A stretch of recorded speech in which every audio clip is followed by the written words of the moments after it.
Welcome in Tuesday edition, Blue Sky Live here with you this morning. Chase Parham, Neal, McCready, Clark Ford Studio.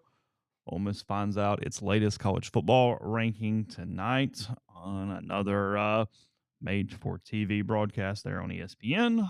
A couple hour later, something like that. Ole Miss basketball is back in action. They are at the Yum Center in Louisville, Kentucky, facing the Louisville Cardinals. Louisville off to a 5-2 start this season for their first-year coach and whatever's going on there with the Cardinals. So look at that and more coming up on today's show. A show brought to you every day by Blue Sky locations throughout Mississippi, up and down I-55, throughout North Mississippi. They are located, Sweet Daddy's locations. You know about it. Ribs, pulled pork, side items, desserts, and plenty more, including those lunch specials that are $5.69 here locally in Oxford. A couple sides, bread, any size fountain drink. So wherever you are, there's a Blue Sky nearby. And again, coming to you from the Clark Ford studio. We are. Clark Ford is in Amory, Mississippi, 662-257-1900 is the number. Call it. Ask for Corey Clark. Tell Corey what Ford product you're looking for. He will send you a quote within 15 minutes in business hours, right to the bottom line. There's no hassle. There's no haggle. You get your quote. And the rest is up to you. You can shop that quote around. You can do what I've done. I would recommend that you do, and that's hop into a Clark Ford today. Corey and the people at Clark Ford want to be your car guy. They want to be your truck guy. They'll prove to you what it means when you make the call. 662-257-1900. Guests join on the Campbell Clinic hotline. From fractures and sports injuries to complex spine and limb conditions, the pediatric orthopedic physicians at Campbell Clinic in Oxford are the only specialized pediatric orthopedic team in North Mississippi, providing expert care for growing bodies. Visit campbellclinicoxford.com to schedule an appointment or call 901-759-3111. What time is this shindig tonight for these rankings? Do we know? I don't know. 7, I think. I don't know. It's floated a little bit for whatever reason. It's changed around. I don't know. I don't know why. Ole Miss was at 14 last week.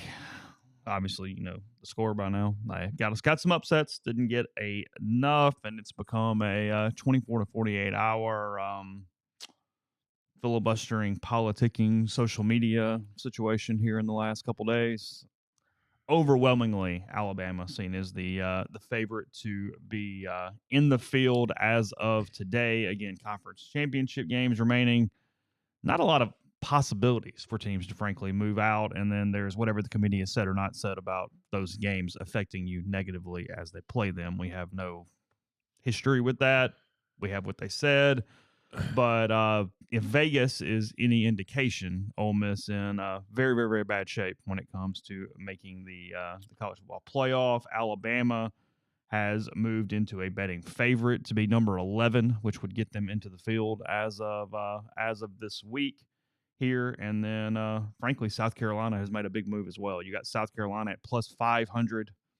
You've got Miami at plus 600 and Ole Miss at plus 2,500 as of now. So even 5-1 off South Carolina as they, again, Vegas, make of it what you will. I don't know. I just saw it this morning.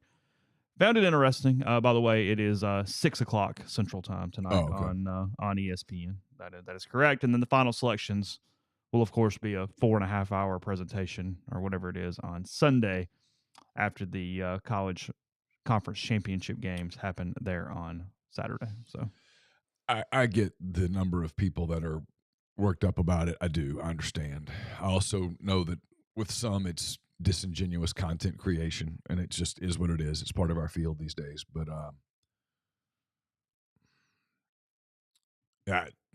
I have a hard time making the argument other than what I did on Sunday. I think, like I said, it's kind of where I was yesterday. I think as long as Bama gets in, it's whatever. If Carolina gets in, there's issues. They just don't really have a case. They don't, I don't think they're getting in. I don't think Ole Miss is getting in. I don't think Carolina's getting in. I think it's going to come down to Alabama and Miami, and then you can split hairs. That whoever gets that last spot is just fortunate to get it. It's a gift. You can leave Alabama out and justify it. You can put Alabama in and justify it. They played a pretty good schedule. You know, they did. They don't have any. I take that back. They have 2 blah losses, but the way that the committee does 6-win teams is those are considered quality teams. So, like for Ole Miss, the wins over Oklahoma and Arkansas are quality wins, which means that when you lose to those caliber of teams, and this year both Vanderbilt and Oklahoma are those caliber of teams, they're not giant pus-filled sores on your face. Kentucky is. At the end of the day, and I get that Ole Miss people are tired of me saying this. I'm tired of saying it if it makes you feel any better. At the end of the day, the Kentucky game is what's keeping Ole Miss out of the playoff. Well, either way, yeah, who you lost to or that you lost. It's either that you way, have that loss when you evaluate versus other teams. That loss is turning out to be disqualifying. It just is. I mean, we could so we've talked about this a long time. It's again, this is hard to do, and it's what's a little frustrating from someone who talks about it every day is that because the committee is jumping all over the place on what matters, it's hard to then explain why something happens because they don't follow their own rules. Margin of victory is not supposed to matter at all. And if it doesn't matter, that is the biggest argument for Alabama, is that when you strictly look at a who you beat standpoint versus who you lost to standpoint and whatnot. The best argument for Ole Miss is getting into analytics and margins and things like that if you want to make that argument. So when you say, hey, why is Bama more because this happened and this happened? Well, that's a disqualifier from the standpoint of the way they are supposed to look at it per their own rules, because margin – beating South Carolina 27-3 and beating South Carolina on one play at the end of the game, by their rules, is the exact same result. Right. So by their rules, losing by 3 touchdowns at Oklahoma is the same as losing by a last-second field goal. Yes, is what it is. I mean, whatever. I mean, again, I'm in the weird boat on this where it's like, well, this is what you signed up for. You guys all sort of agreed to this. You did it in these typical college football way, which is secret. It's a secret. NFL stuff's not a secret. We know how it's done. But they have to do. It's a big secret. It's a big story. I can't remember who wrote it. I'm not making fun of who wrote it, but these 4 people got together for 18 months. Okay, well, what were the parameters? Put it out. Publish it. We can't do that. We're a day away from signing day, and it's people are still trying to create this drama around it. It's like, guys, they're just people making bids, man. I mean, it's a bid. You decide, are you going to the highest bidder? Nobody really knows what the bids are. The terms will not be released. There's no transparency, so it's sort of fitting, frankly. And if I sound like I'm upset, I'm not at all. I think it's kind of fitting that you're going to determine a playoff thing in secrecy, because so much of the sport is shrouded in secrecy, and I think a lot of the people who support the sport deep down sort of love the drama and mystery that comes with that secrecy. So it's sort of part of the thing. It allows people to debate and debate and debate. You don't have an NFL debate about who gets the last wild card. It's just sort of understood how it works.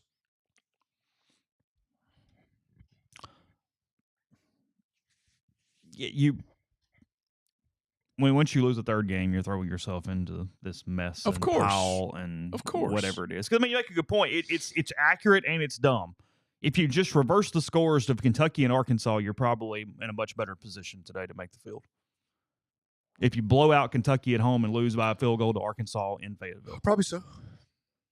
Probably. But, like when you lose a third game, you are putting yourself near the chopping block.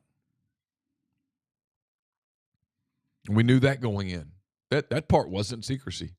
All year, everyone said, get to 10-2 and you're in. Turns out that was right. If you got to 10-2, you'd be in. Automatic. If Ole Miss were 10-2 right now, they would be hosting a game on December the 20th. They would be in, but they're not. And so when you lose the third game, you put yourself in jeopardy.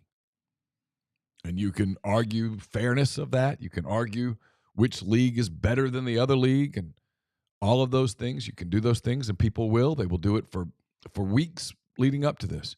But that is the reality.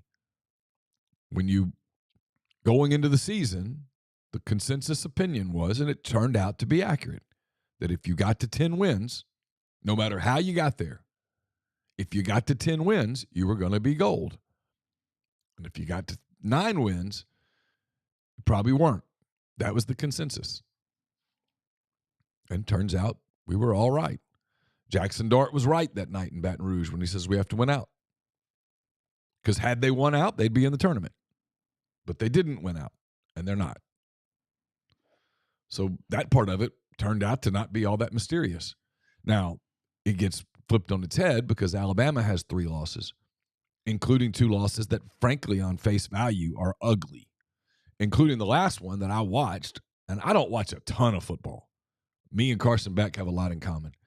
But I watched that game, and I thought it was disqualifying. I've said that. I'll continue to say it. I don't think Alabama is anything resembling a championship team.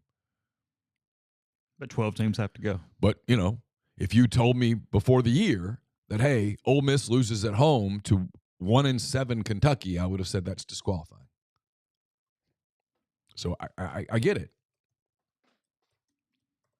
So it's why I find some of the content creators out there who are doing this just gnashing of teeth and stuff, I find it to be disingenuous. I don't even think they believe their own words.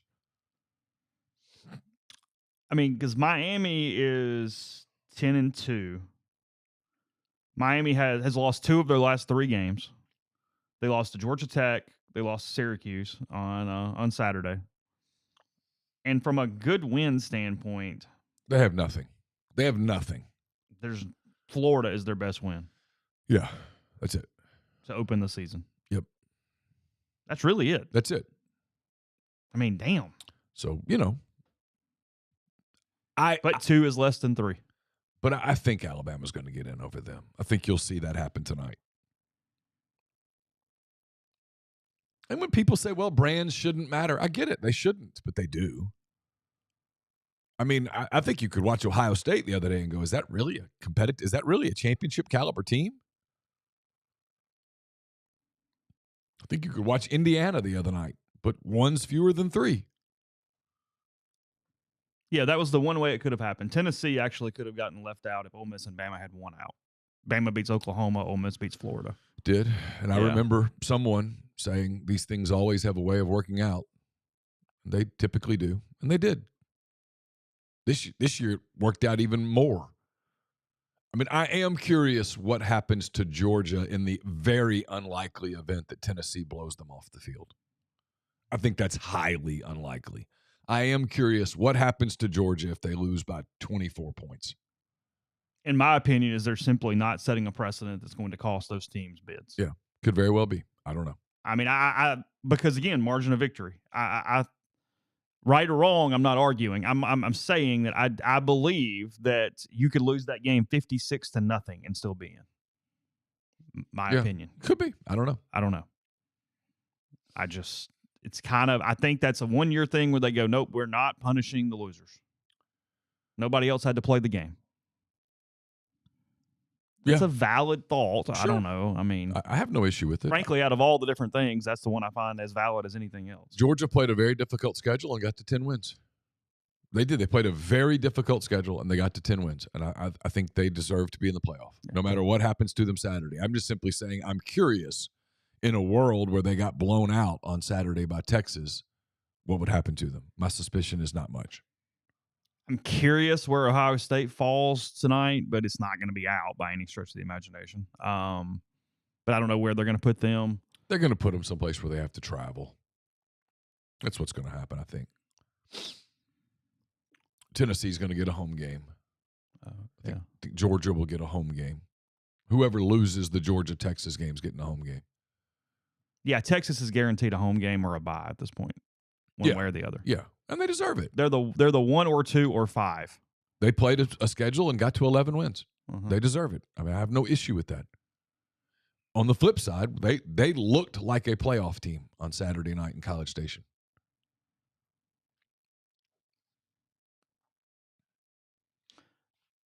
Well, I mean, it's like, G's making a good point. Like, a margin of victory doesn't matter. Where the committee has been an idiot about this is that when they go, well, but they played really well for 3 quarters, and you look at the score and you go, no, you can't do that. You can't give a reason on look at the score and then you turn around and the next one and go, well, it's all the same. It's nonsensical. It's humans in a room. I go back to my thing. Yeah, it's part of. I think it's become part of the allure of college football, the mystery and all the stuff, and it carries over into the how you predict how you do the playoff. No, I do not believe Texas has beaten a top 25 team. Actually, if the rankings go as of last week, 5 of the 12 teams in the playoff will have not had a top 25 win. Yeah. Half the field will have not beaten anyone in the top 25. And that's the arbitrary nature of the sport. I mean, it's technically not Texas's fault that they got the SEC schedule that they got. Mm-hmm. And they have it again next year. Yeah. So, might have it for a while because suddenly I'm not convinced they're moving to 9 anyway. So because of this, the way it's going, I mean, I just don't. Yeah, I don't know. That will depend on money. That's very clear that money is the prevailing worry. That Oh well, yeah, they have a win over A&M now. Sorry, that was prior to Saturday. That was the situation. There's a lot of concern about money around. So if ABC, Disney comes in with a big wad of cash and says play a 9th game, I think they will. There's that much concern about this rev share thing. It's a major source of concern inside athletic departments around the SEC. They would be willing to sacrifice playoff spots for it. I think right now you could not look the money in the eye and go, no, we can't do that. We gotta protect one program a year for a playoff spot. That's my opinion. Mm-hmm. Might not be 1 though. Might be 2. Might be whatever. 3. I think you could not. I don't think you could look the wad of cash in the eye and say no to it. Is it that much more for a 9th game? I don't know. I mean, look, there are a lot of people. I'm not the only one who thinks this. I am not the only one who thinks that this rev share, and then we got to go get more money on top of this. I'm not the only person that thinks this is absolutely ludicrously stupid. I am not. Believe me, I'm the only one dumb enough to say it out loud. But there are a lot of people around college athletics that think this is insane. This is absolute. There's never a stopping spot. But that's not really my point. My point is, say it raises by 1 night. Is that enough to sacrifice your finishes? If you're a handful of the programs that realistically look at this and go, we're never making the playoffs. In the SEC, though. I'm talking the league. Yes. I mean, there's a lot of programs in the SEC that look at this and go, we're never making the playoffs. Of course we need the money. 3? Oh, no. Come on. Well, this year, Kentucky? 9 were potentially in it. Who? I mean, the only ones that absolutely had no shot: Arkansas, Kentucky, Mississippi State, Vanderbilt. And I'm probably Florida. forgetting one. Yeah, but Florida's not in that boat. As a program, they believe they can make the playoff. I mean, I guess. Yeah. No, but you're not going to make it every year, and you could take the money every year. I think it's an easy decision if I'm inside a building. If I'm at Ole Miss, and Ole Miss is a contender, if I'm at Ole Miss, do I go, hey, we can't take that extra money because we've got to be able to make the playoff, or do you go, hey, I got to have that money because I got to pay 20.1 or whatever? It seems to defeat the whole damn purpose. Hey, we're going to take a little extra money but have no shot at the playoff. Like, we're talking purpose now. You know what I mean? No, we're talking purpose. Well, then shut the whole damn thing down. Then, but this is stupid. Of course it is. That's what. But you're just going to say purpose in college athletics today? But like, if you're not even trying anymore, there is no purpose anymore. But you're trying.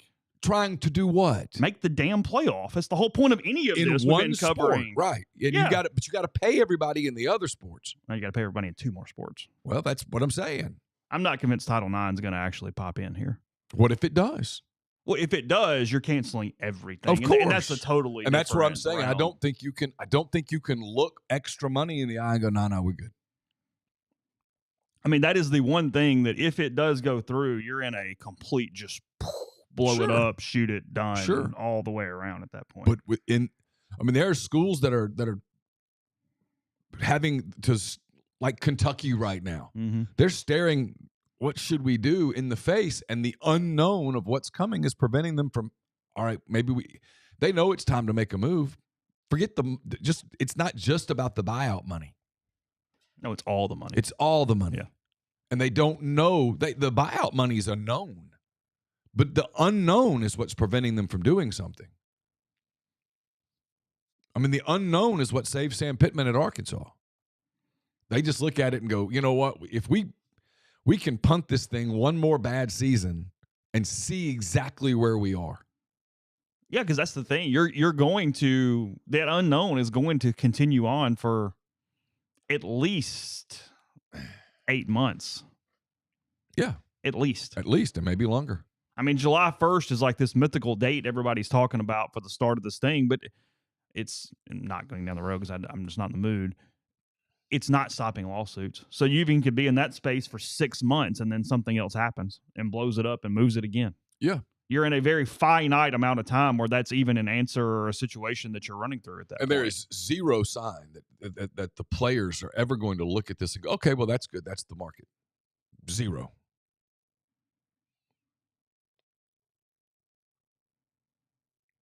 So, schools look at this and go, so we're going to dedicate $22 million, called 16 and a half, 17 of that to football. We're going to need to raise another 10. What if we can't? Mm-hmm. And I think 10's probably high, but I think you're every bit of 3 to 4. I've heard bigger numbers. And some of that depends. Some of that depends on some of the legislation, and I just don't know. I think that's an unknown at this point. But there's legislation's going to lead to lawsuits because it's not collectively bargained. Yeah. But at 10, you're talking about a total number now of over 30 million, which is that's even a 50 to 60% increase over this year. Oh, you don't think the players will keep asking for more? I do. Because I guarantee but you that increase is really large. They're going to all continue to ask for more. It's not intercollegiate athletics anymore at that level. It's pro without rules. That's why I say all the time, I'm shocked that it works. Because if you were a Bengals fan, pick a team, any team. And Browns. You're the Browns. And you suddenly have some good young players and they can just leave. At the end of 1 year, they can go, hey, we're going to go to the Steelers now. They offer more money. I'm just going to leave for the Steelers. Well, if you're a Browns fan, at some point you go, this is stupid. I'm out. But what you have in college, and it's the reason I don't fit in this any longer. I get it. Is I don't have that affiliation with the school that is so strong that makes me go, I know it's stupid. I don't care. I love it. I look at it and go, this is stupid. I'm surprised people don't check out. And at the mid-level, I am concerned for some of these.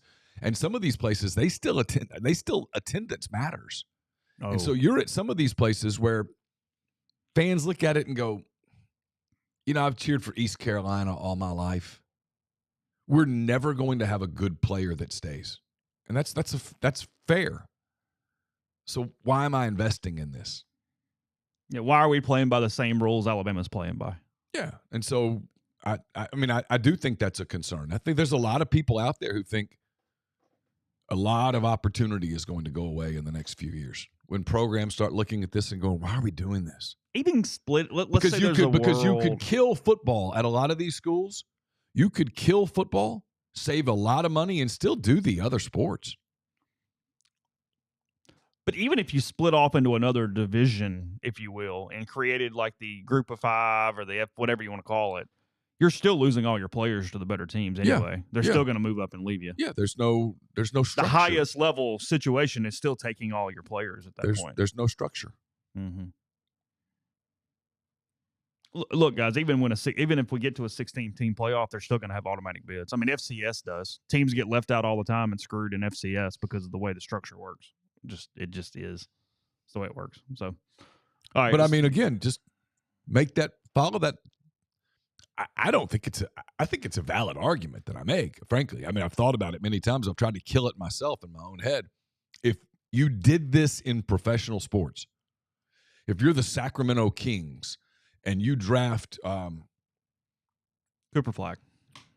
Okay, you get Cooper Flagg. And after 1 year, Cooper Flagg can leave for the Lakers. You're not going to stay a fan of it anymore. No, there is no build. I mean, if Ja Morant could leave Memphis after 1 year and go to the Knicks, they would have a hard time putting people in the seats at FedEx Forum. But because Ja Morant and Jaren Jackson Jr. and those guys are Grizzlies for potentially a decade, well, it's a lot easier to go buy the jersey. It's a lot easier to get emotionally invested. A team's going to have highs and lows, and the year that could have been, but injuries happened. And then they're going to have the magical year where you have a playoff run and everybody gets excited. You don't have that if all your players can just bolt at the end of a year. I mean, look at the Ole Miss angst on the internet today because of a couple of tweets about Sontaran Perkins. Mm-hmm. I don't know what is happening, by the way. I have no idea. But that's not the point.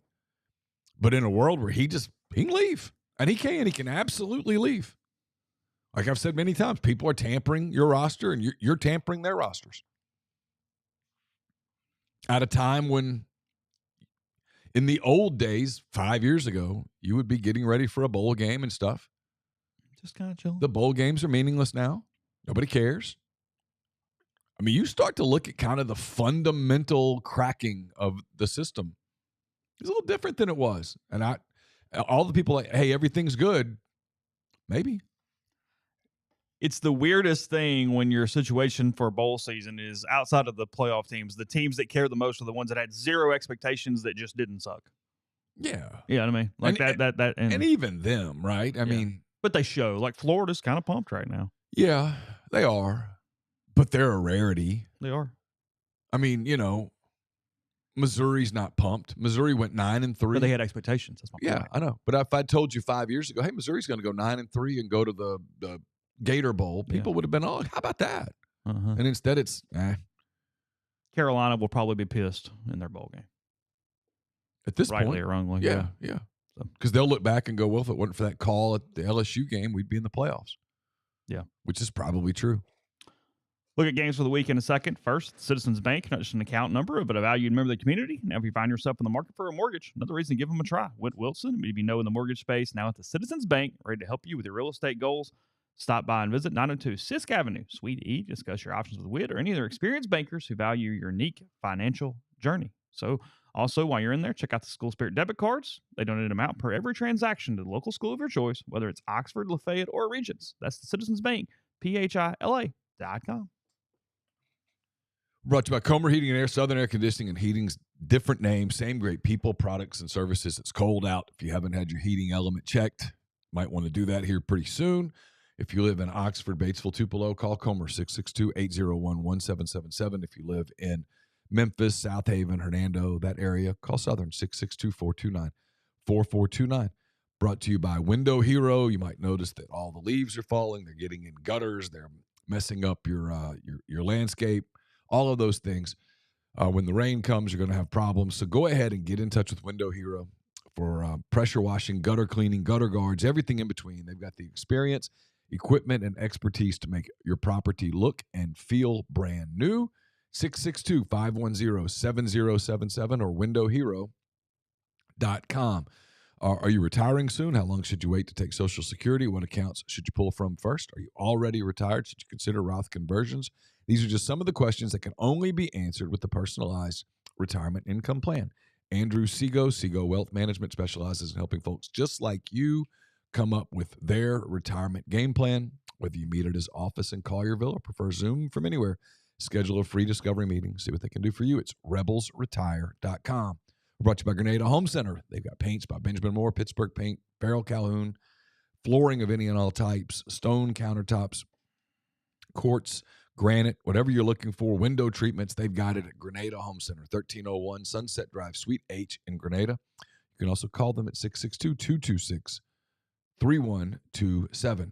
Arnett's Fine Jewelry is a fourth-generation jeweler. They're located in the old Lamons Jewelry Building, North Lamar Avenue in Oxford. They offer jewelry repair, diamond engagement rings, wedding bands, stackable diamonds, genuine stone bands, anything you might be looking for in jewelry, they've got it at Arnett's. It's great for gifts, including Christmas gifts. Christmas Eve, 3 weeks from today. So if you're doing some jewelry shopping, please stop by Arnett's. Arnett's wants to be your jeweler. And if you're shopping for the Ole Miss fan in your life, I suggest the College Corner. They've got 2 locations in Jackson, one in Oxford, right in the Oxford Commons, right off of Sisk Avenue. You can also check them out online at collegecornerstore.com. You've tried Wendy's Nugs dipped in sauce, but you had them covered in sauce. Wendy's new saucy nugs take the crispy and spicy nugs you love and turn them up to 11. Choose between flavors like buffalo, honey barbecue, garlic parm. If you're a real heat seeker, try spicy ghost pepper. Only on Wendy's signature spicy nugs. I dare you. 7 delicious ways to try the nugs you already love. Pick a flavor, grab some extra napkins, and prepare to nug like you've never hugged nug before. For a whole new way to nug, it's got to be Wendy's, a participating U.S. Wendy's. Not sure. I was aware that championship week started off on the 6th with Western Kentucky and Jacksonville State. And in that conference title game. Jacksonville State, a 4.5-point favorite over Western Kentucky. Yeah, That make Neal's picks? Yeah. Did it? I haven't set it up yet, but yeah, it's in there. I emailed you all the games. Yeah, I saw that. Tulane coming off their clunker against the Memphis Tigers. They face Army in a championship game there, -4 Tulane against Army. Okay, sure, great, awesome. Yeah. Doesn't have a lot of buzz. I mean, the buzz on both of those games are what happens with the coaches. Army guy too. Probably not him, but John and Rich Rodriguez. Both of them are being courted, being rumored for. So Rich Rod might head back to West Virginia. That is certainly one of the rumors. I do not know that to be true. I have absolutely no knowledge, and then I've heard some buzz about North Carolina and John. Grabbing a coach that was really successful for you 15 years ago. It's been interesting. Yeah, I mean, he's done really well at Jack State. I mean, he's a very good coach. He knows that area. He's from there. There's some Jimbo Fisher rumors there. Jimbo's from West Virginia as well. You know, if you're there, Nick. I mean, all seriousness, I would make the phone call. Hey, I would ask. You interested? I mean, I doubt if he's even remotely interested, but. And then UNLV, Boise State. Boise State 1 win away from a bye in the college football playoff. If they knock it out against Barry Odom and the Running Rebels, that is at 6 o'clock on December the 6th. Boise State, a 3.5-point favorite in this one against UNLV. There's not a chance that, I mean, barring the SEC and Big Ten just doing probably what they should at this point, which is take their ball, go home, and make it about themselves, which would be the optimal thing for everyone involved inside those two leagues. Do you need Boise out of here? Them winning and hanging around, is that bad for even more placements moving forward and things where this group of five gets more clout than they should, if you will? Do you run the risk of a bigger problem if they end up beating a team in this playoff? I mean, I guess. They're the 4 and they knock off the 5. I mean, sure. Well, I don't see it happening. Sure. I mean, look, if you're an SEC Big Ten fan, you're hoping that the SEC and Big Ten teams dominate this tournament. As much as you don't want one of your... Last thing you need is Indiana making a run. You wouldn't mind Indiana making the run. They're in the Big Ten. They are. What you don't want is SMU making a run, or Arizona State making a run, or God forbid Boise making a run. You want SEC teams and Big Ten teams to dominate. And you're not for Cinderella. No, I mean, that's going to be interesting with fans because they're kind of wired to be like, I hope Tennessee loses by a gazillion. You kind of need Tennessee to win by a gazillion so that next year you can go, I don't know why we're doing this farce stuff. These are the two best leagues. Put the teams in. And frankly, I don't know why they're both so scared to just go, screw it, we're breaking away. We're going to have our own playoff. I'm telling you, there's a lot of administrators that think you have to prop everybody up. I know. Like, it is a prevailing thing. I grew up in academia. My father wasn't one of those people, but he was surrounded by them. That we have to make everything fair. Kumbaya. Yeah, we're not. I don't think we're in a climate for a complete breakaway yet at that point. I'm not sure we're close. I mean, look, nothing will surprise me because, as you said yesterday, if I said 5 years ago where this thing is sitting, but I would be fairly stunned if you said, "Hey, in 5 years, it's a Big Ten, SEC, NFL type tournament." It doesn't feel to me like we're very close to that. I know what you're saying. I'm officially at the point where I don't think you can surprise me. Yeah, no, I agree. I mean, you wouldn't be blown away, but I'm not sure you could even get me to go, huh? I mean, you look at where we are today compared to where we were in 2019. This is wild. Somebody says, what happens with basketball and baseball? I mean, the NCAA runs those. The NCAA doesn't run this. This is completely separate from an NCAA situation. The answer is it doesn't have to have any bearing on those things at all. The Big 12 title game, again, one of these two teams will get into the playoff. The winner, Arizona State, -2 against Matt Campbell and the Iowa State Cyclones. Good game. That's it. I don't know, 10 o'clock, 11 o'clock on Saturday, I believe. It's a good game. Two good teams, two good coaches. Ohio and Miami of Ohio were playing in the MAC title game. I have not watched one snap of either of those two teams this season. No, and that won't change on Saturday. Neither one, nothing. Georgia and Texas, obviously, the SEC champion. They will be the 2 seed in that tournament and get a bye. Texas opened as a 1.5-point favorite. They are now a 2.5-point favorite, so it's moved up a little bit on the Longhorns. All right, be honest. Your level of interest in that game, 1 to 10. Saturday afternoon, 3 o'clock. Your level of interest in that game. 10 is you're going to watch it no matter what. One is I'm not watching at all. 6, 5, 6, somewhere in there. More likely to watch it than not watch it, but I'm probably not building my day around it in any capacity. If I'm just kind of there, it'll be on. And I'm kind of like that with any of the championship games, honestly. Like I'm looking at this, and I mean Marshall and UOL, okay, whatever. It's a 0. Yeah, it is. Clemson and SMU. It's like a 2. Here's the truth. If you told me one was in the fourth quarter and late and I turned it on, it might be that one. I don't know why, but I mean, I think Clemson winning potentially knocks Alabama out. I kind of think SMU's probably in no matter what. They're 1 loss. They're 11-1 with their only loss to BYU. Is that correct? That's right. Yeah, probably. And then Penn State, Oregon's your nightcap, Big Ten title game.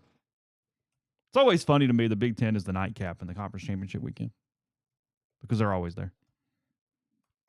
Oregon is -3.5. Again, this is against Penn State, not Ohio State. Ohio State is out and they're waiting. This is Penn State, Oregon. Okay, is SMU or some weird world Georgia are the 2 teams that even could possibly fall out if the committee got cute? I mean, but SMU would be being replaced, so it wouldn't help you in a spot situation. I don't think there's a world where Georgia falls out. So then no one can fall out. Barring a 30-something point loss where they, like, multiple players are carted off the field. Frankly, Beck would have to get hurt, and you have to be judged on you not having the player, if you're being real frank. I guess, yeah. Because that was one of the arguments with Florida State. Hey, Travis was hurt, and that was one of the reasons they didn't get in. Yeah. I'm just coming up with hypotheticals. Yeah. I mean, I suppose. Look, Georgia played a really difficult schedule, and they went 10-2. I think they deserve to be in, no matter what. I don't think you can punish them for losing this game. They played Clemson. They played Georgia Tech. I mean, they played it. Their non-league was good. Their league schedule was brutal. They went to Tuscaloosa, to Austin, to Oxford.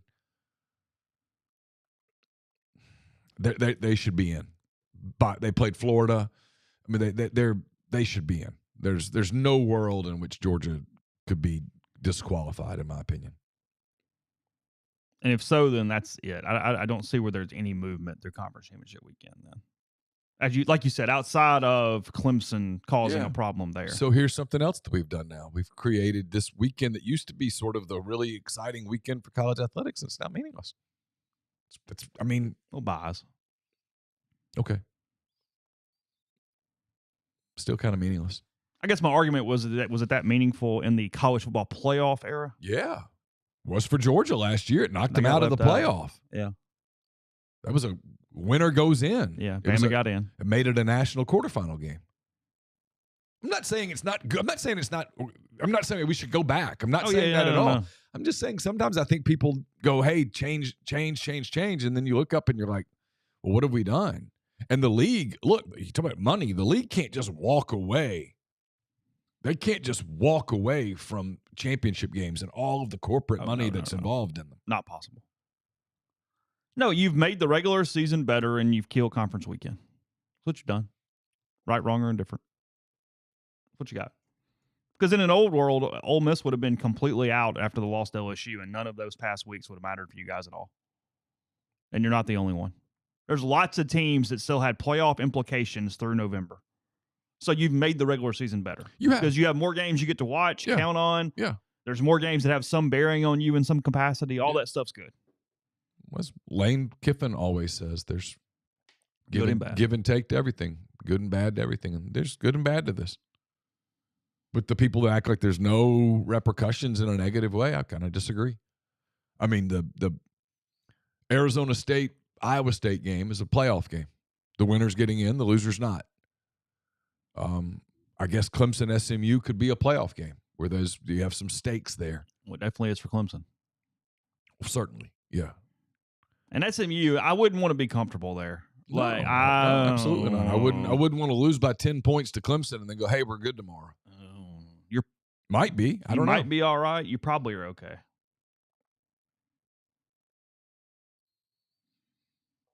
But like Texas could lose to Georgia. No big deal. I mean, Sarkisian's not going to lose any sleep over it as long as his team stays healthy. Turn around. Hey, we got a game in 2 weeks. Boys in Austin, let's go get it. Yeah, he's the 5 instead of the 1 or 2 or whatever the hell it ends up being. Yeah, let's go get it. I mean, almost to the point where like they can be no worse than the 6. I mean, like that offensive tackle of theirs that got banged up the other day. I don't know that I'm playing him Saturday. If viewers tells me, hey, I'm a little banged up, I'm like, Arch, let's go. Let's see what we can do. Because I'm in the playoffs. I'm going to play a game either in 2 weeks or in 3.5 weeks that's bigger than this game. Period. And I've got to approach it that way.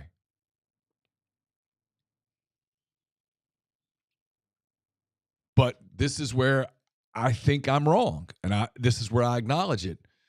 I think because of all of the emotion that is involved in college sports, it won't matter. The fans will show up and watch and put up a huge number anyway.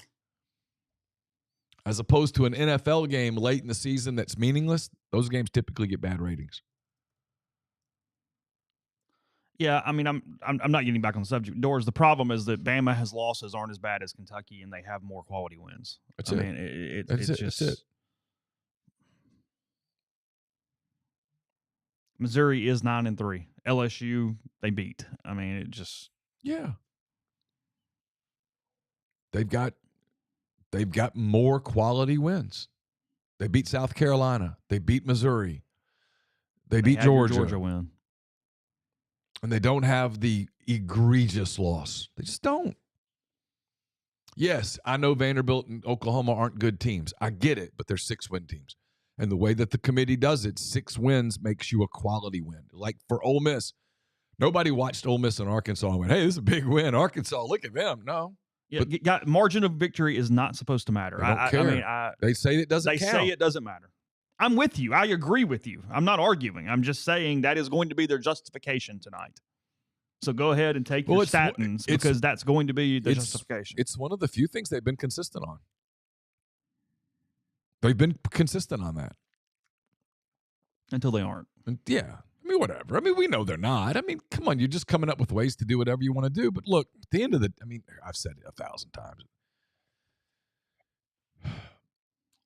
It's where I think it's hard. Fans want to get mad at somebody other than the people that they cheer for. You should get mad at the people that you cheer for. Because if they just win one of those 3 games, pick one, they're in. And tonight's a totally different thing. It was in your hands twice.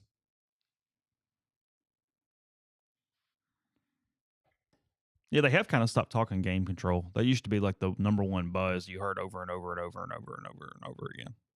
During the 4-team era, they always liked going to game control when they needed something. Yeah. I really hadn't heard that much. That's a good point. Yeah, I mean, like I wrote this on Sunday. I've said it now Monday and Tuesday. What's today? Tuesday. Yeah, I mean, you can make an argument for Ole Miss. The problem for the argument for Ole Miss is it required some word salad.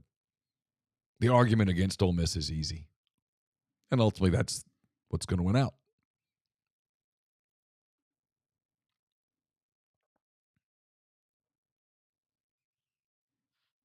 Yeah, I mean, GJG sort of nails it. You knew going in the Florida game was a must-win, and you didn't win.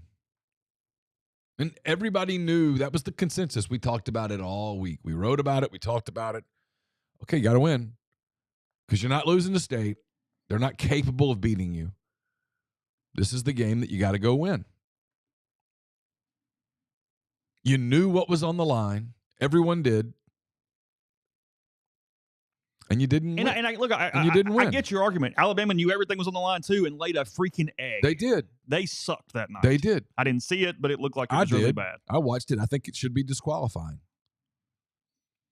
Yeah, it's not that they deserve it more than you do. It's that the third loss puts you in a big pile and somebody's getting picked. Yes. And the name on the side of the helmet probably matters. It does. And again, you can make the argument for Ole Miss and you can make the argument against Ole Miss. And so if you want to get mad Sunday, go for it. I mean, get as mad as you want to get. There's going to be someone or some ones that do shows that tell you that you got robbed. And you can go commiserate. If you're honest, yeah, you can make that argument. But it's like I said, it's super easy to make the other argument too. And I get where people are like, well, you should want them in. I did want them in. It would be much, much better for business. I would be ecstatic over you trying to find out tonight if you're the 6 or the 7. I mean, if they'd beaten Florida, I was going to get my wish, which was a home game. Yeah. Believe me. But I'm rational. I can look at this and go, So when someone goes, Ole Miss got screwed, my response to that is no, they didn't. It's kind of like in basketball when you play yourself into the bubble, but you have opportunities to get off the bubble and you don't win and you sort of stay on the bubble. And then there's Monmouth makes an upset win in the whatever league they're in and you lose your spot and you're gnashing your teeth. It's like, yeah, but if you lost 14 games, if you just lost 12, you're in. I mean, it's that. If you'd simply beaten Kentucky, that's literally it. If you had just beaten Kentucky, even by 1 point, reversed the score, 20-17 Ole Miss, you're in today. And you could have lost by 3 touchdowns at Florida, and it turns out it wouldn't have mattered. You had to beat Kentucky. And then after you got a get-out-of-jail-free card, because of the way things fell, okay, go win out. And you did. You beat Oklahoma. You beat Arkansas. You beat Georgia. You got a bye week at a time that you really needed a bye week. You knew you had to keep winning, and you didn't. And that's the end of the story, as unfortunate as that is. Yeah, I think that's a valid way to look at it. You're not getting screwed, and you're not getting favoritism. No. Yeah, I mean. And everybody goes, Alabama's getting privileged treatment, as Ginger says, and I get the argument. I do. Their resume is better than yours. If margin of victory doesn't matter. Yeah. Frankly, even if it does. Well, then you're getting into, you got blown out, though. Like, almost didn't get blown out. No, they didn't. But they didn't lose to Kentucky. But Oklahoma's not a world beater. LSU just beat the shit out of them. You lost to Kentucky at home. I get it. But my point is, you can't. It is. It's disqualifying. If you're looking at the resumes, it sticks out. It sticks out. Yeah, the Georgia win sticks out, but my God, that's a bad loss. It's a really bad. At home, Alabama doesn't have a home loss. Is that part of the argument? I don't know. I think losing at home is worse than losing on the road. I think we've established that. I don't know. I'm not saying you should get in. I'm saying that when you have a bunch of 9-3 teams, analytics probably should play into it at some point. That is all. Because how else? I mean, I guess. Because head-to-head starts not being possible, and then you're just doing this big mash of stuff. Yes, they lost to Vandy, but according to the rules that the committee uses, Vandy at 6 wins is a quality loss. I'm not saying that it should be. I've watched Vanderbilt a lot this year. I cheer for them. They're not very good, and Alabama lost there. I watched Oklahoma a lot. They're not good, and Bama lost by 3 touchdowns. But they have wins over Missouri, who is a 9-3 team. They have a win over 9-3 South Carolina. They have a win over 10-2 Georgia. And LSU. And they have a win over 8-4 LSU. Those are all strong quality wins if you go by their metrics. Ole Miss has 2 of those kinds of wins. and then 2 mid-wins. Alabama has a win over Wisconsin. Wisconsin sucks. I get it. But that's it's more favorable for them than a win over Wake. Ole Miss has nothing on its non-con. Like Georgia has a really strong non-con.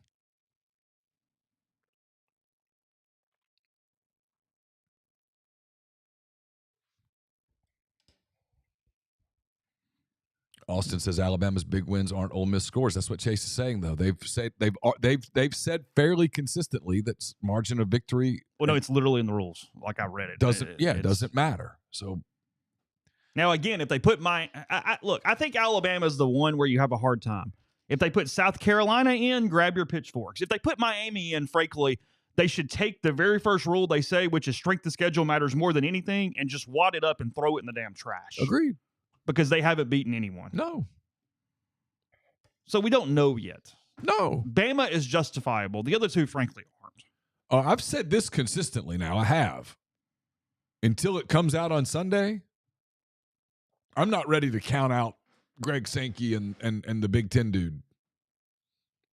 I'm not ready to count out the money just yet. I'm waiting to see. Oh, yeah, Joseph, no, 100%. A win at Tulane this year would have been much more beneficial for you than beating Wake and Winston-Salem. Yeah. 100%. Yeah. Everybody's arguing with me. I'm on your side. I'm just looking at it rationally. I can't get myself to a place where Ole Miss got screwed. I can't get there rationally.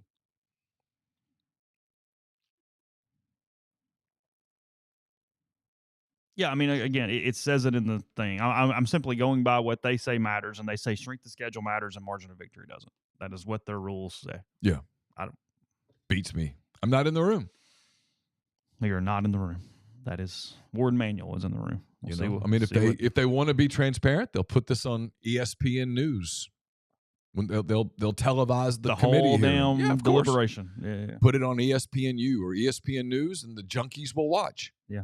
And then they can debate it, and they can go, here's how they got to this conclusion. Yeah. Without that, there's a secrecy thing. Yeah. All right. NeSpark, the fastest, most reliable fiber internet option available, whether you're streaming the Rebels or connecting with family and friends. They offer both residential and business packages with speeds up to 2 gigabits. To learn more, register for service. Visit nespark.com. NeSpark. Get connected. Stay local. We're brought to you by Argent Wealth. When you work with Argent Wealth's 401k advisory services, you gain a valuable advisory team and time-saving resource that will help you develop and maintain a solid strategy for your retirement plan. They're committed to providing you with the personalized attention and involvement that you want and need. Their goal is to help you manage your 401k plan properly and ultimately improve your employees' retirement readiness. It's myargentwealth.com.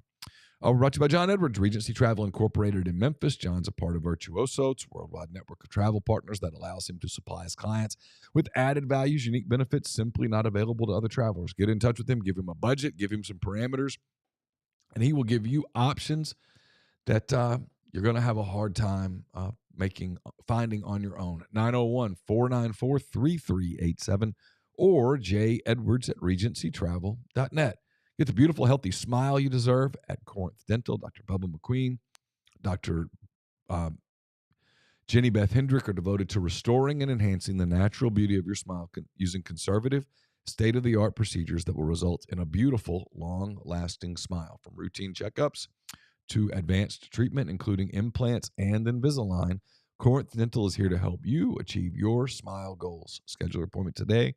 Take the first step toward a better version of yourself. It's corinthdental.com. Are you a displaced corporate executive wanting to put your career in your own hands? Are you an experienced entrepreneur looking to diversify? Either way, Andy Ludicky can help. He is a franchise veteran, owns multiple businesses and franchises, uses his expertise to help others find their American dream through a very thorough and free consultation process. So call Andy and put your life and your career in your own hands. It's 100% free. You've got nothing to lose. Find your perfect franchise at myperfectfranchise.net.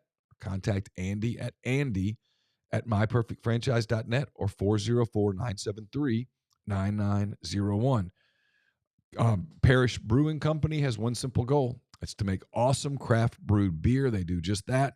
They've got the Doctor is in. It's your new go-to IPA. Dr. Juice is a highly crushable juice bomb, dry hopped with a blend of their favorite hand-selected hops from the Yakima Valley. Dr. Juice's drinkability is sneaky good, considering it clocks in at 6% ABV. You check it out. Check out Ghost in the Machine. It's a double IPA. Really, any Parrish beer, you're going to love it. Check that out wherever you look for beer. It's Parrish Brewing Company. Podcast brought to you by G&M Pharmacy, 662-236-2222. They deliver locally in the Oxford area, and they offer medicine. For your prescriptions the same day each month, and take care of you. One trip to the pharmacy, one delivery. You have everything you need it when you need it. When G&M. Also easy to transfer those medications. One phone call, they take care of the rest. So again, whether that's Holly Springs or Oxford, that's 662-236-2222. Ole Miss basketball faces the Louisville Cardinals tonight in the SEC-ACC Challenge thingamabob. And the Rebels are 6-1 coming off their first loss of the season. That was a 80-78 win by number 13 Purdue at the buzzer out there in the championship game of the San Diego Thanksgiving tournament, the Rady's Children Classic Memorial something. Yep. Something like that. Rebels have that win over BYU in their pocket, 96-85 in overtime, after playing pretty soft schedule prior to that on the season. Louisville, in their first year under a new coach, coming off just the abysmal Kenny Payne era, included 8-24, 3-17 in the ACC a year ago. They won 3 games after December 17th last year, if you want to think about the way their schedule played out for the Cardinals there. Yeah, they hired Pat Kelsey from Charleston. That's correct. He's done a good job. He's got a completely renovated roster. They've had some injuries here recently. It's a winnable game for Ole Miss, a big opportunity. It's a potential opportunity at a quad 1 win. They've got one that's probably going to be a quad 1 win with BYU, and the Purdue game won't hurt them at all. Would have been a big help. Would have been a big help.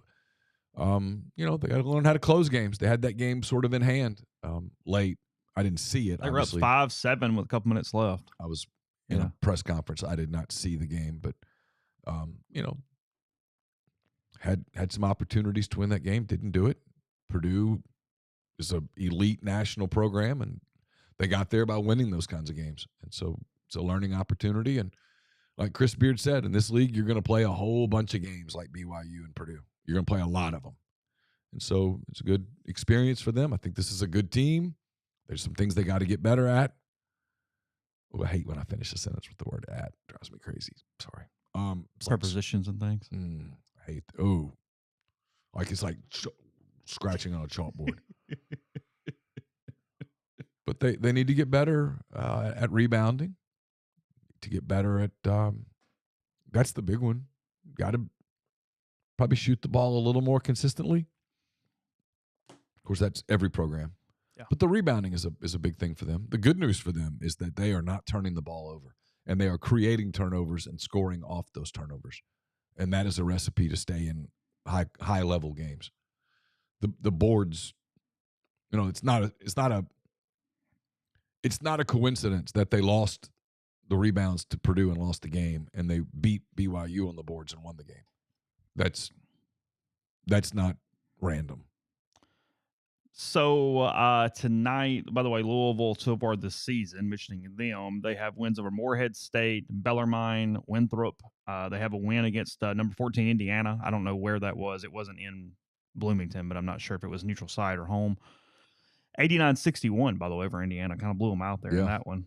West Virginia, they have a win, 79-70 of the Mountaineers in overtime. And then their 2 losses, Tennessee at home or either neutral site, I don't know, 77-55 early. And then they lost to Oklahoma their last time out, 69-64. So they're 2 losses to SEC schools at this point, and it's a pretty interesting 3 out of 4 games here. Louisville facing 3 ranked opponents in their next 4 games. They have number 23 Ole Miss tonight. They have number 9 Duke on Sunday, and they have number 4 Kentucky next week. So that is coming up for the Cardinals here in the next few days. Not hurting their hurting their net. Not hurting their net. ESPN's analytics are giving Louisville a 57% chance of winning the game tonight, 43% chance for the Rebels. And Vegas has this game at Louisville -3.5 on a line on this one. So basically home court. Yeah. Pretty even teams here. It's probably about right. 152.5 on an over-under on this one. So a game around 75 or so. In that one outside of Ole Miss, by the way, that is on ACC Network tonight at 8 o'clock. That is your 8 Central? 8 Eastern. I'm understanding 8 Central. Okay. But I'm not 100% sure. But that is Louisville's Eastern time, right? Yeah. Oh, well, I don't know. We'll see. Arkansas and Miami tonight in an SEC-ACC matchup. Miami kind of down this year. They're 3-4 overall. Arkansas coming off that loss to Illinois. 6 o'clock ESPN2. Arkansas favored by 4.5 on the road. They're in Coral Gables. Notre Dame, 4-4 on the year. They are at 7-1 Georgia tonight. Stegman Coliseum, Georgia, an 8.5-point favorite over the Fighting Irish early in Mike White's year here. California and Missouri. Cal and Missouri, that big ACC matchup there for Cal. The Tigers and the Bears, both teams 6-1. Missouri, an 8.5-point favorite in Como tonight against Cal. South Carolina 4-3, Boston College 6-2. South Carolina -4.5 at Boston College tonight in an ACC-SEC matchup. The Syracuse Orange are in Knoxville to face the 7-0 Volunteers, who are really good this season. Very good. They are ranked number 3 in the country, and Tennessee's an 18.5-point favorite tonight against the Orange. Alabama's really good. Tennessee's really good. Auburn is really good. And then there's a group of teams that are pretty damn good. And I think Ole Miss is in that group. It's just a big group. Florida's pretty good. Kentucky's better than people thought they were going to be. Arkansas's not quite as good as people thought they would be, but it's still early, and they have talent. And A&M's not bad. No, Buzz's teams are never bad. Oklahoma's ranked 21st, ranked 7-0 right now. We'll see what the Sooners are. They play Georgia Tech in Norman tonight. They are 12.5-point favorites against Georgia Tech. Texas A&M facing Wake Forest. It's a good one there in College Station. Wake Forest 7-2, A&M 6-2. A&M an 8.5-point favorite against the Demon Deacons. 8 Central, according to Wicked Brew. There you go. LSU at home tonight in Baton Rouge against Florida State. Florida State 7-1. LSU 6-1. LSU -4.5. And then Kentucky is in Clemson, South Carolina at Little John Coliseum. Kentucky a 1.5-point favorite at Clemson tonight in that one. So that is your SEC-ACC matchup for more tonight. Tomorrow, some really good games tomorrow. You got Alabama at North Carolina tomorrow. You got Auburn at Duke tomorrow. Pitt at Mississippi State's a good game tomorrow night. That's a good game. State's good. State's good. Not many bad. Is Vanderbilt the worst team? Yeah, probably. I don't think Missouri's very good this year. South Carolina's not very good, but they do have a mid-first round pick on their team. That helps. Like Arkansas's not good so far, but they have 2 first-round picks on their team. So you have talent. A lot of times talent figures it out. I mean, it is a bear. Who else is tomorrow? Tomorrow, the rest of them is.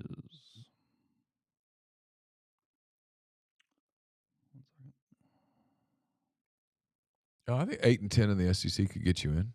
Yeah, I don't think that's not a stretch at all. Tomorrow night, ESPN, Alabama at North Carolina. Yeah. Auburn at Duke. Auburn at Duke. Virginia at Florida. Oh, that's a good game. Pittsburgh at Mississippi State. Good game. Texas at NC State. Not a bad game. Good game. And Vanderbilt at Virginia Tech. Oh. Both teams kind of went here. Y'all go do that in the corner by yourselves a little bit. Yeah.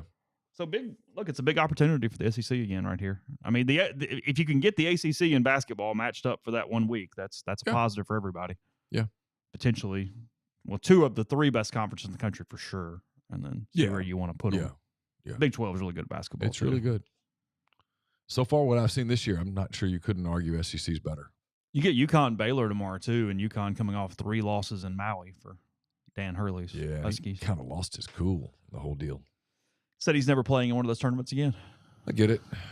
He's very frustrated. He kind of playing in high school gyms, and I don't know. He stays frustrated. A little bit. Part of his deal. They'll be good at the end. You're not giving up on the Huskies yet? No. Back-to-back champions. Grind says Texas is good. Oklahoma's undefeated. Yeah, it's a really good league. There's no freebies. There will be a good SEC team that goes 7-11. Mm-hmm. It will be a good team. Math. That will go 7-11.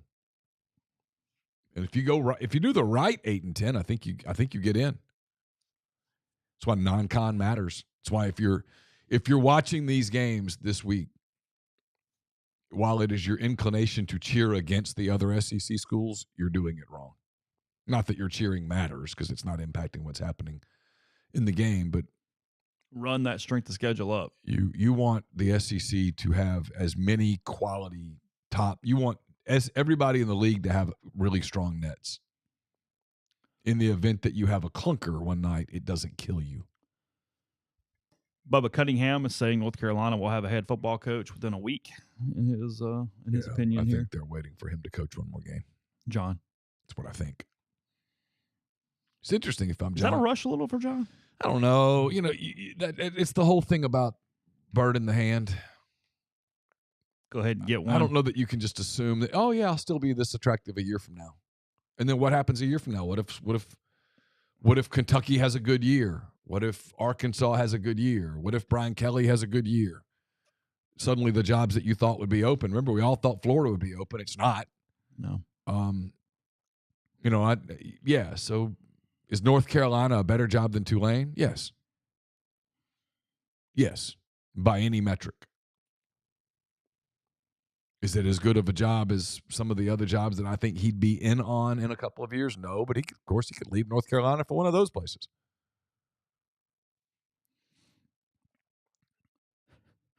I feel for him because some programs are just in the tank in this era. And look, any program can be in the tank in this era with the wrong momentum and it can fall apart. I mean, everybody's a few paychecks away from homeless in this. You just never know how it's going to turn out. But the way the Purdue AD was talking to the media yesterday after they fired Ryan Walters as their head coach again, remember they sucked and they're paying him $9 million to go away. His quote made me laugh, though. He said, let's see, the last 2 years, actually, last 2.5 to 3 years with the way NIL and the way it evolved did not advantage Purdue, was the way that he put it. It's a very apt, correct statement there. Yeah, that's fair. So that was a challenge for a variety of reasons, and our folks don't necessarily respond warmly to the way NIL has evolved in the recent past. But that's going to change when we move forward. I think we're the world back, blah, blah, blah, blah, blah, blah, blah. But yeah. Kind of spot State's in right now. Like, yeah. Just go, shit. Well, you're asking. I think State keeps it's kind of it's a strange but interesting thing. State keeps getting these large donations, but they're going to their athletic foundation, right? Waiting on rev share. They're not going to the collective. They are going to facilitate and try to make that $20 million for rev share. Well, you would know it better than I do. I don't know anyone at State, really. I don't. So the following is a stereotypical observation. And if I'm wrong, tell me I'm wrong. I view, when I say this, I don't mean this in a derogatory way, but I view Mississippi State as a bit more of a agricultural, blue-collar sort of school. Yeah. Well, I think getting those people to go, hey, fork up a bunch of hard-earned money for a football player to play football. I think they kind of look at that and go, it's a hard sell in the house. Yeah, no, 100%. So, well, even in this, it's easier to give to the school. Sure. Yeah, sure. Let's give it to them and then let them figure out. Hey, we went to the school. We love the school. Here's money for the school. Even if you know what's going on, it's kind of like when a podcast ad works. You know, it's a commercial, but somebody's talking to you. Same thing. It's like, hey, we're just going to kind of act like this is over here. So kind of sometimes when I know it's fun for some of the Ole Miss people to sort of make fun of where they are in NIL, but I get it. I understand how they're there. It's like there was a lot of conversation yesterday about Arkansas's decision to retain Sam Pittman. Do I think it was probably the wrong decision? I do. Do I understand the decision-making process? Like, everyone was so quick to ridicule it. I think if you take a step back and put your fandom down and look at it, you go, I get it. I get it. Don't really know where it's headed. haven't been able to really get people to get into, hey, let's go buy a bunch of football players. Because that's what it is. I'm so sick of the word NIL. I don't know why we can't just call it salary pool. It's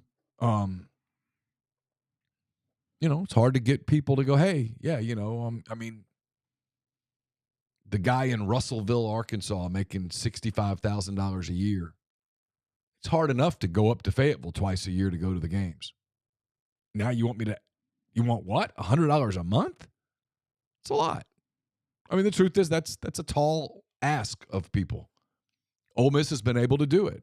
Ole Miss, it came at the exact perfect time for Ole Miss. Yeah. It would not be difficult at all for me to paint a alternate universe where 2017 where Elijah Moore doesn't pee in the end zone and Matt doesn't get fired and the pandemic hits and Ole Miss goes 6-6 and Matt does enough to keep his gig and he's very popular. And do you have a $15 million salary pool? I would venture to guess not. Yeah. Dave Doran gets the job and is steady. Yeah. Do you have a $15 million salary pool? I would venture not. No. So it's sometimes I'm always it's kind of interesting to see the observations. If I were Arkansas, would I have made a move? Yes. Do I understand why they didn't? I do. Yeah. Because it's an uncertain time, and so you pay Sam Pittman, who just went 6-6 and could have easily gone 7-5, 8-4. I think that's faulty, by the way, but I get why you could talk yourself into that. You pay him $9 million to go away. Now you got to go hire another guy his very first question is going to be, what's my NIL? I got to put this NIL together, and I don't know what's going to happen with rev share. And I'm in this league. And so I get why you'd go, you know what?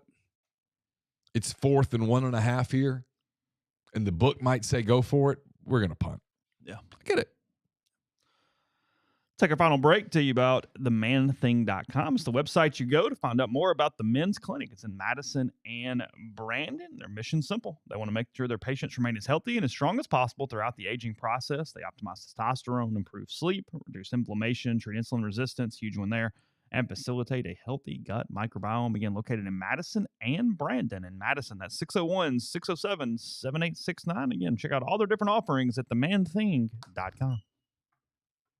Elevate your game day look with socks that financially support the Rebels. Every step you take shapes the future of Ole Miss athletics. Visit deadsoxy.com. Choose a subscription to receive the latest in Ole Miss styles every month or at an interval that best suits you. With a subscription, you'll receive 25% off member pricing, free shipping, and a free pair of Juice Kiffin socks with your first order. Only 100 of these exclusive socks remain, so take the next step. Upgrade your socks, and as always, stay soxy. The mailbag, I'll have a mailbag for you. It's brought to you by Art Hayes, Sotheby's International Realty. Are you thinking of making a move? Put the power of Sotheby's to work for you. As a licensed agent with Sotheby's and a supporter of all things Ole Miss, Art can help you buy or sell in your hometown or anywhere in the world at no charge to you. Seriously. So call and ask him how. 612-805-5929 or email art at arthur.hayes@lakesmn.com. We'll have picks up on Thursday. They're brought to you by Kaiser Flooring.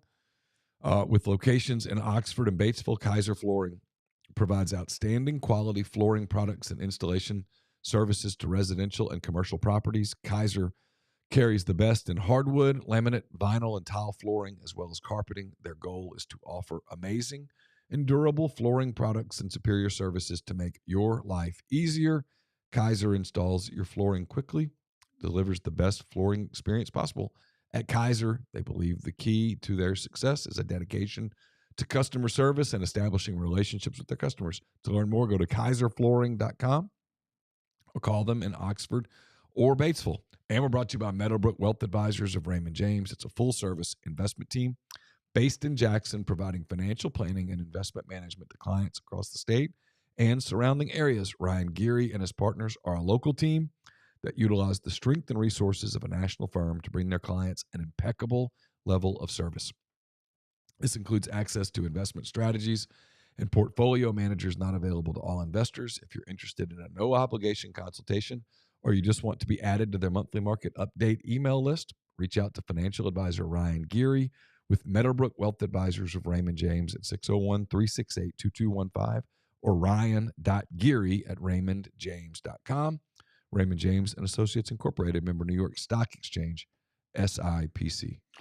Declaration of Independence Center for the Study of American Freedom is located on the Ole Miss campus and aims to explore and examine the fundamental and founding principles of the United States of America, offers an academic minor in freedom studies, and scholarship opportunities for Ole Miss students that bring along lots of networking potential, different events all throughout the year. To learn more, contact Stephen Skoltedi at freedom@olemiss.edu or visit independence.olemiss.edu. Let's see. Just a interesting story about sports, not really to you guys necessarily Ole Miss related, but there's a story I think in D1 baseball this morning about Oregon State having to put a baseball schedule together as an independent team because Oregon State is doing a completely independent baseball season, trying to find 56 games, or they did find 56 games through just who had off weeks, who would agree to play them wherever. Tons of early season tournaments all over the country.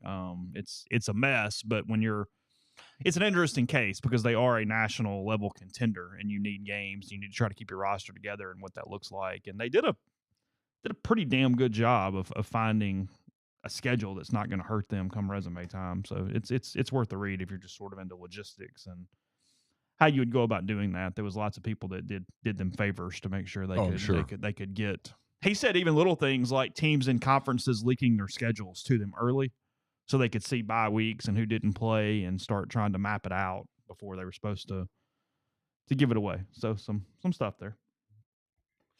See, Baker Mayfield said that flag planting is just part of football and everybody needs to take their L's and move on and go home. I saw that. I mean, I don't have a strong opinion on the whole flag planting thing. I mean, I don't think all the brawls are a great look. It's not ideal at the end of the games. When you're having to. Egg Bowl's calm. Nothing. Had one little flare up. It was pretty calm. Just nothing. The Iron Bowl had fights. And that, Oh, it was interesting. Because they've always taken great pride in it's above board. And it, for the most part, in fairness to them, it has been. It wasn't Saturday. Oh, well, I mean, they go hand the trophy out at basketball games and things. It's again, in fairness to them, I've covered lots of them, and there were no brawls. That one got chippy. There are 5 games left in the NFL regular season for all the teams involved at this point. We have played 12 of 17. And today, if the season were to end, Kansas City Chiefs 11-1. They have a 1-game lead on the Buffalo Bills. See what they've won. I know I'm getting the stat wrong, but it was something like this. They've won like 14 straight one-possession games. Something like that. Yeah. They're that on one hand, they're playing with fire. On the other hand, they're playing with Patrick Mahomes. They know how to win. It does count. Yeah, they definitely know how to win. But if they lose, I won't be shocked later. I mean, of course not. You can't. I mean, everything is just skin of teeth. I mean, every week, one play. Their roster is set up where they have some deficiencies because of several highly paid players at elite positions, but they find ways to win. They have an elite coach. They have an elite quarterback. They have a culture of winning, and they just find a way to do it. I think I saw in The Athletic yesterday they have the lowest point differential of any 11-1 team in NFL history. Yeah, I saw that. I mean, I would buy that. Yeah, Buffalo looks really good right now. Buffalo looks really good. They're 10-2, as I said there. A Bills-Chiefs AFC title game would surprise no one. Pittsburgh has a 2-game lead for the 3 spot right now in the AFC. 9-3. Mike Tomlin just doing his thing, winning football games, moving on. I mean, they're a tough out defensively, boy. With Russell Wilson and Justin Fields at quarterback, they're 9-3 in the NFL. It speaks volumes to who Mike Tomlin is. It does. And they don't like him there at times. And it's like, he's been there for so long that they get tired of him at times. They take him for granted at times. That is the word. Yeah. They'll want him back one day. Well, yeah. I mean, whenever he leaves and whoever's next, they'll want him back one day. Yeah. I mean, he literally has ultimate job security because he doesn't care. If you fire him, he'll have 20 offers literally within 5 minutes. He's undisputedly one of the top 5 coaches in the NFL. There are maybe 5 NFL franchises that if Mike Tomlin were fired today in Pittsburgh, they wouldn't have a meeting. They wouldn't have a quick meeting and a call of, hey, would he be interested in coming here? Mm-hmm. And the answer is, well, we have a coach. Well, we could change that in a minute. The Texans are very flawed, but they are 8-5 and winning the AFC South right now. Yeah. Does not feel like a Super Bowl contending team. No. Jim Harbaugh done one hell of a job there with the LA Chargers. They are 8-4. Yes. Currently in the 5 seed. It's done very well. I mean, from a bracket standpoint, that would be a they could easily go beat some teams in that spot right there. That would be interesting. Sure. Baltimore in the 6 right now. They kind of like they always are to me. Yeah. They look the same.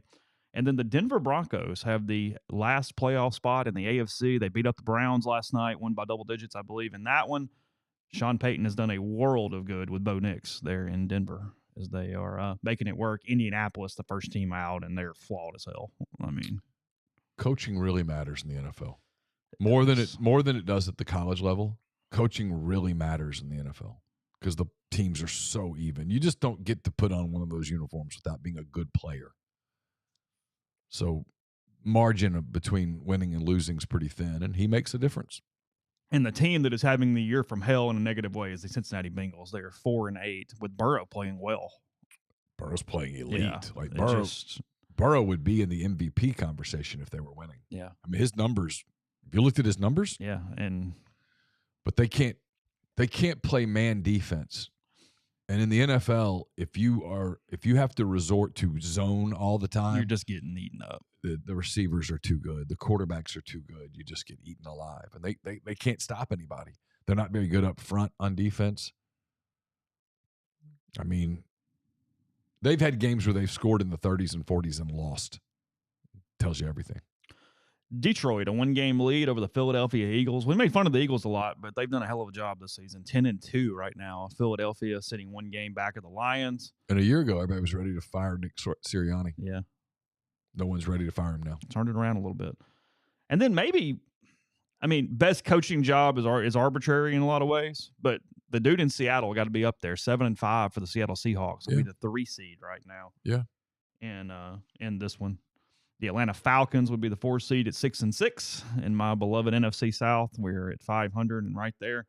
I mean, the Saints would have been 1 game back had they just beaten the Rams last week. That's how bad this division is, where they are. Thank God they lost, and we can try to move on with that. Derek Carr is giving the 5th largest cap hit in the NFL next season. Makes sense. So we have that going for us. It's awesome. Minnesota would be your number 1 wild card at 10-2. The Minnesota Vikings, 10-2 this season. They're good. Now. And then the Green Bay's at 9-3. The NFC North is a bitch. NFC North is really good. Even the Bears aren't bad. There's no bad team in that division. No, Minnesota at 10-2, Green Bay 9-3. Washington would get the last spot at 8-5. They have a 1.5 game lead on the Tampa Bay Buccaneers. They're last year's Texans. This is happy to be there. Mm-hmm. Build off this. Did you see where they might go back to being the Redskins? No, I didn't see this. Did they? Yes, this is being discussed. What happened? People are coming to their senses. Okay. But it's real, we think? Yes. Okay. That they want to bring the logo back for sure. And now people are like, just bring the whole thing back. Yeah, if you're doing the logo, what the just be the Redskins. Yeah. That's stupid. Matchups, if they ended today, would be the Philadelphia Eagles hosting those Washington Commanders currently. Would be the Seattle Seahawks hosting the Green Bay Packers, and it would be the Atlanta Falcons hosting the Minnesota Vikings. Good luck, Atlanta. Yeah. Have fun with that one with Detroit having the bye, and in the AFC it would be the Buffalo Bills hosting the Denver Broncos and Sean Payton. It would be the Pittsburgh Steelers hosting the Baltimore Ravens. I'd watch. We're in. Hey, they hate each other. It's physical. We'll watch that. And then a huge opportunity for the LA Chargers. It would be them going to Houston to play Houston in the first round. I'd bet on the chargers. Yeah. Justin Herbert's done a nice job. Harbaugh's put an identity on that team. They've been good in a lot of ways there. So, I mean, it is Steelers total of 3 head coaches in 46 years of being alive. Yeah, it is the craziest stat in It's literally the craziest stat in professional sports is how few coaches the Steelers have had over a period of time. It's like nutty. So Yeah, no, they've had nothing but Chuck Noll, Bill consistency. Cowher, Mike Tomlin since whatever the hell year that was. 3 Hall of Fame coaches. That's leadership. It's ownership, staying out of the way. Mm-hmm. They sort of know who they are. More patience than a lot of pro fan franchises. They've drafted well. I mean, they had Terry Bradshaw in that group. Then you had Roethlisberger and Jerome Bettis in that group, and you have Watt. And I mean, they have been able to maintain a level of consistency that is almost impossible. Yeah. Oh, it is. And they've done it for decades. I mean, very few bad teams. Almost half a century. It's incredible. I don't have like their win-loss up in front of me, but they hadn't had a ton of losing seasons. Well, I don't think Tomlin's had a losing season. He hasn't. He's had a 500 season. Mm-hmm. He's never had a losing season. That is 100% true. I mean, I've told this story before. It was at Ole Miss's pro day, and I was watching him. He was here watching Matt Corral mostly, but like the way that guy carries himself, Tomlin, was impressive. You just were like, that dude. It's hard I can't even explain it. Like, I was just impressed just watching him interact with people and with Matt, and was it Sam Williams in that draft? Mm-hmm. Yeah, it was some of those guys. It was just, you were like watching him. It was like, I see why they win. Even though there was nothing special about what was going on. There was just something about the way that he carried himself, body language, the whole deal. So they haven't had a losing season since 2003. 2003 allowed them to get Roethlisberger. Right. That was when that happened. And then prior to that, they've only had 2 since 1986. Wow. So 3 total since 86. And when I was a kid, that team was, wow. I mean, that team had Bradshaw and Swan and Stallworth and Franco Harris and Rocky Blyer and Mike Webster and Jack Lambert, Mean Joe Green, Donnie Shell. They're fun. They're cool. Who was the safety on that team? Maybe it was Shell. That team was loaded with dudes. And Chuck Noll was Hall of Fame coach. And all they did was win. They just won. They were just a dynasty.